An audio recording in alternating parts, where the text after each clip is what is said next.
ربنا كرمك وسافرت وتوكلت على الله ووصلت للبلد اللي انت مهاجر ليها، وعدت عليك ايام وشهور، وممكن كمان تكون دخلت في سنة، وفي مشكلة قابلتك كده خلت حالتك النفسية مش تمام. طب ما تيجي نشوف ايه الحالة النفسية دي وايه بالظبط المشكلة؟ تعالوا نشوف.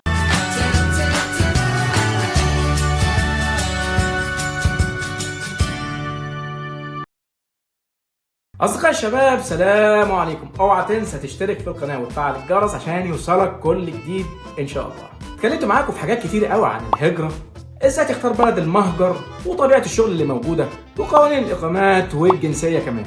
النهارده بقى هتكلم معاكم على مشكلة بتقابل كتير من المهاجرين، وبالأخص في أول سنة. حضرتك ممكن قبل ما تهاجر تكون راسم في راسك حاجة معينة، إن أنت في خلال سنة كده ممكن تعمل فلوس كتير، ولما تبدأ شغلك كده والدنيا تبدأ تضحك لك، بتيجي أنت تحسبها غلط مع الأسف، لأن ممكن الشغل يقف معاك وما تشتغلش، فبالتالي تلاقي نفسك محلك سر. محلك سر ازاي يا باشمهندس؟ يعني من الاخر كده تقعد شهور وايام وممكن تقعد سنه اللي جاي على قد اللي رايح. انهار ابيض، ازاي؟ يعني انت عايز تفهمني ان انا اقعد سنه اشتغل وما احوش اي حاجه خالص؟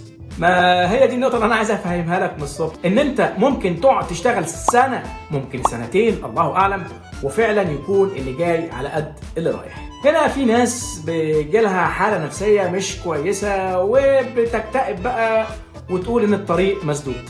وده طبعا نسي كلامي في الفيديوهات اللي فاتت اللي هي ان الله مع الصابرين. يعني يا جماعه لازم نصبر على اللي احنا فيه، والا ممكن يحصل لك زي ما حصل لجمال، واحد صاحبي ما تعرفوه. في يوم من الايام جه علينا واحد اسمه جمال في السكن اللي احنا ساكنين فيه.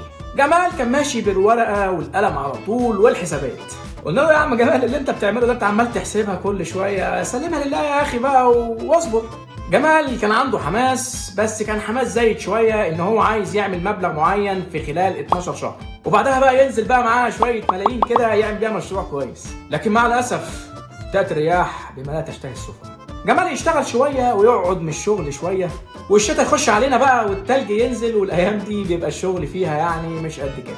فكل ده الاستاذ جمال ما عملش حسابه، ومع الاسف جمال جات له حاله احباط. وبعد سنه بالظبط جمال قعد يفكر مع نفسه وقرر ان هو يرجع. قعدنا معاه وقلنا له اصبر يا جمال، يا جمال اصبر يا جمال، ولكن مفيش فايده، وجمال خد قراره ان هو يرجع بلده. جمال رجع بلده وفضلت علاقته بينا كويسه، واتصالات وتليفونات، واشتغل في بلده، بس الشغل ما كانش قد كده. مرت سنه واثنين وثلاثه واربعه، واللي فينا الحمد لله اللي فتح شركه واللي اشتغل في وظيفه كويسه، والامور ظبطت معانا الحمد لله. ولكن جمال محلك سر، واتصل بينا في يوم من الايام وقال لنا يا جماعه انا نفسي ارجع تاني فرنسا، بس وقتها كانت التأشيرات صعبة وما عرفش يجي، ومع الأسف فضل قاعد في بلده وفضل قاعد في شغله المحدود. قصة جمال لازم نستفيد منها إن إحنا لازم نصبر على الوضع اللي إحنا فيه، واوعى تستعجل النجاح.